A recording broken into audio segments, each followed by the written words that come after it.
to Ms. K.K. Shailacha, teacher, Minister of Health and Social Justice of Kerala State in India, who has been described in the media as the coronavirus slayer due to early intervention in identifying COVID-19 and putting in place measures to stop transmission.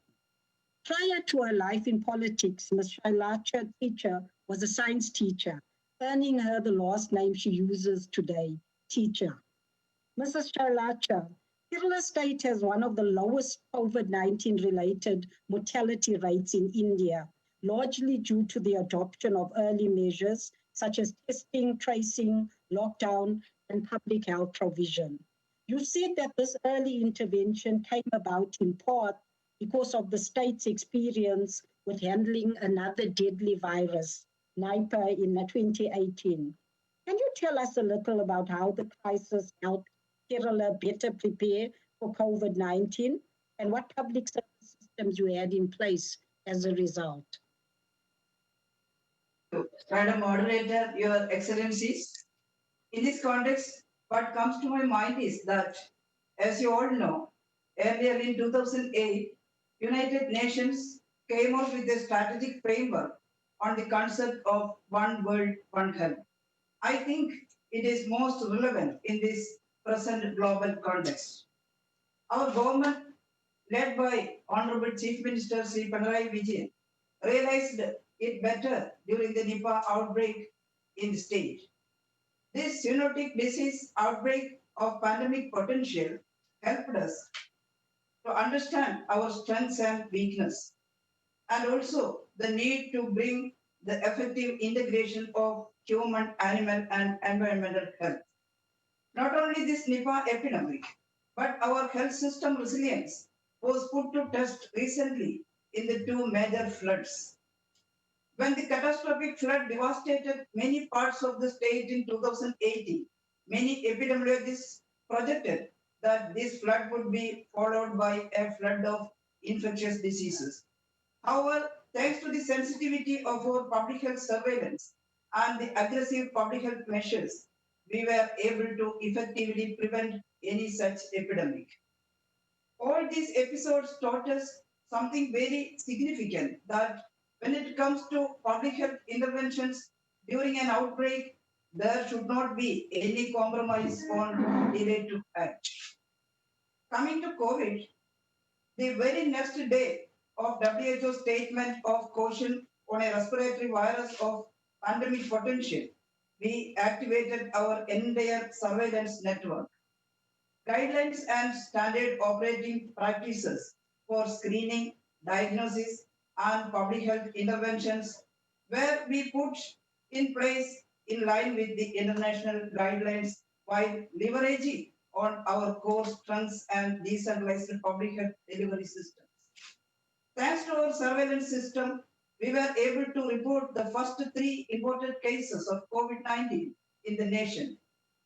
We effectively identified, isolated, and treated them so that all the cases in that phase, which we call as phase 1, recovered fully with zero spread and zero mortality. Our case fatality rate is equal to 0 and basic reproduction number also 0, a dream for all public health enthusiasts. However, we know that the game has just begun. So we continued our surveillance, strictly complying to the international and national guidance. From the very beginning, our objective was straight and clear, that is to minimize the spread and minimize the mortality. So considering the international available knowledge, we set up a target to limit our case fatality rate below 2 and basic reproduction number R0 below 1. This is to ensure that we don't have a local epidemic so that we can utilize our health system capacity primarily to deal with the imported cases. Our strategy for public health interventions was mainly targeted in 4 angles. First is regarding the potential source of infection. To address this angle, we adopted a strategy of trace, quarantine, test, isolate, and treat. Our primary focus here is on early and strong public health intervention, including aggressive tracing of potential cases and their contacts, strict quarantining, focused and strategic testing, strict hospital isolation, and best available treatment.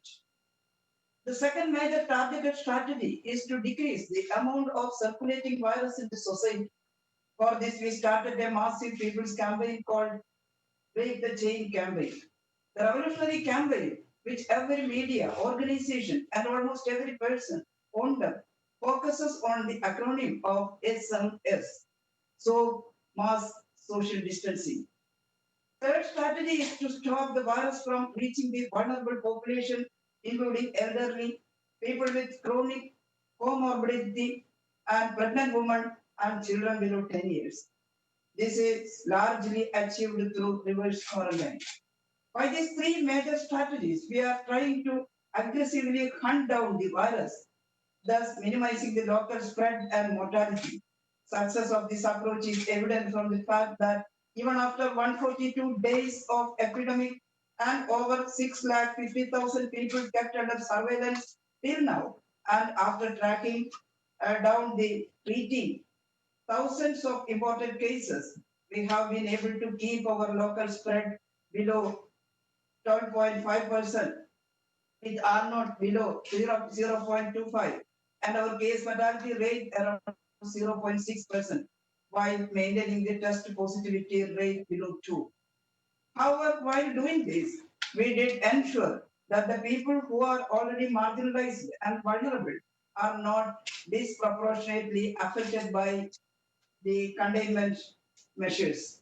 In this perspective, we strengthened our decentralized social safety network for the vulnerable and marginalized people and also for animals so as to live up to our containment to the concept of One Health. Thank you. Thank you, Minister. I'd like to now